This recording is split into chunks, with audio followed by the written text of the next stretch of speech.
the way we think about it, when I was a Muslim, I never thought calls on killing non-Muslim were evil. Actually, we always, Islam really makes your mind think differently from logical Western thinking. We can incorporate two opposite ideas at the same time and feel perfectly comfortable with it. For instance, we used to learn that Islam is the religion of peace. And at the same time, we didn't feel any conflict when we would say, but go kill the Jews.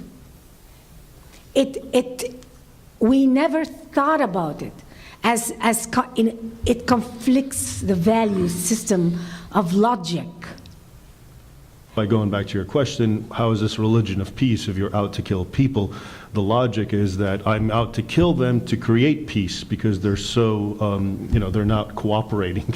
They're the bad guys. So we have to break them and make them submit, and then it's peace. So the idea is to establish the rule of Islamic law over the world, which is peace. And so you have to kill people on the way to that. That's not violence. That's justice. It's jihad. And so you have a lot of Muslims condemning terrorism, and then when you look at their statements more closely, they're condemning Israel and the United States, but not like the Twin Towers or the Fort Hood shootings or something like that, because those things aren't terrorism.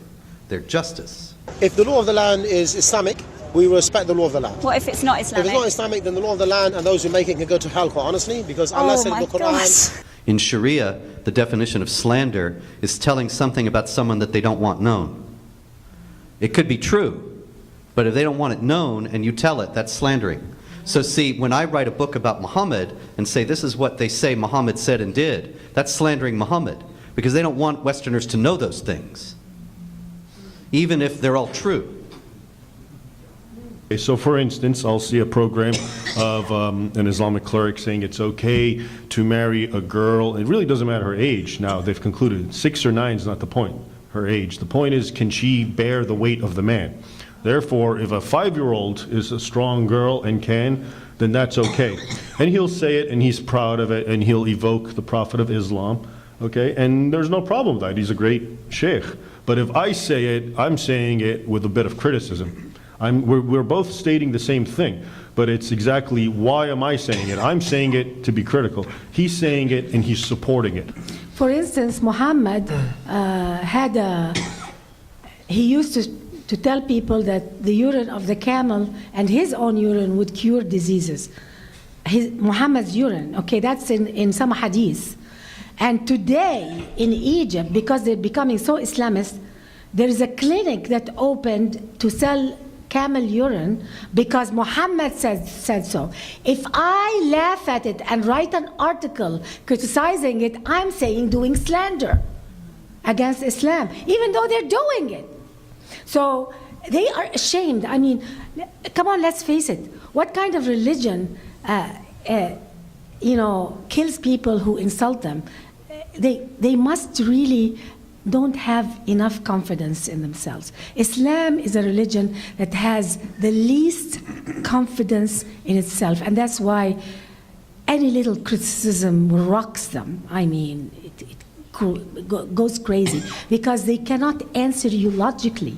They cannot defend themselves logically, so they resort to terror and violence. The Quran itself says, "O you who believe, do not ask about things which if made plain to you will make you uncomfortable." And so even among Muslims, they say, and they quote the Quran, don't ask too many questions. Don't ask any questions. Believe in it as it is. And that's why when Muslims live in the Middle East, nobody criticizes Islam because it's a crime.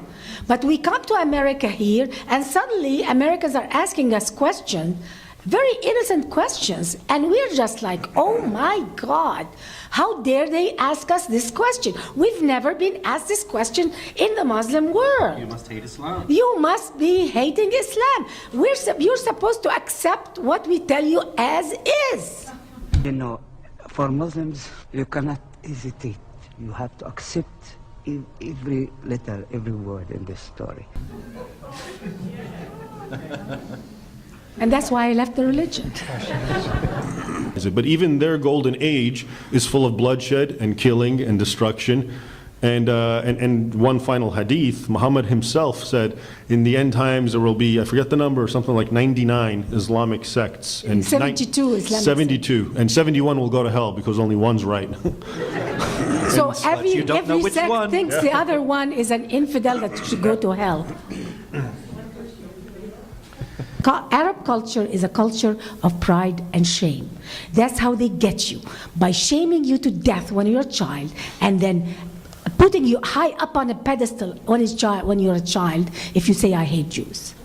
And when you're a child and you're rewarded heavily if you hate Jews, and you are treated like a villain if you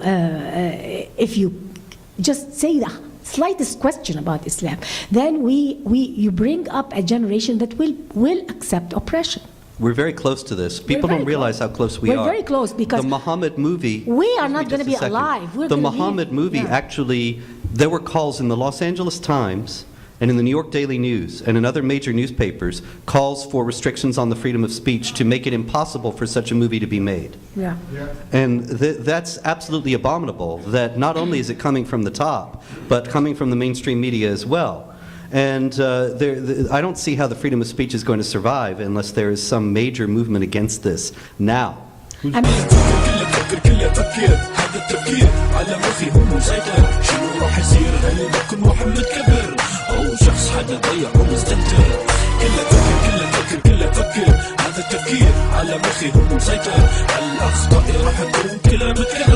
او راح اصح كل شيء متكسر، عطيت واحد في الصف وسطين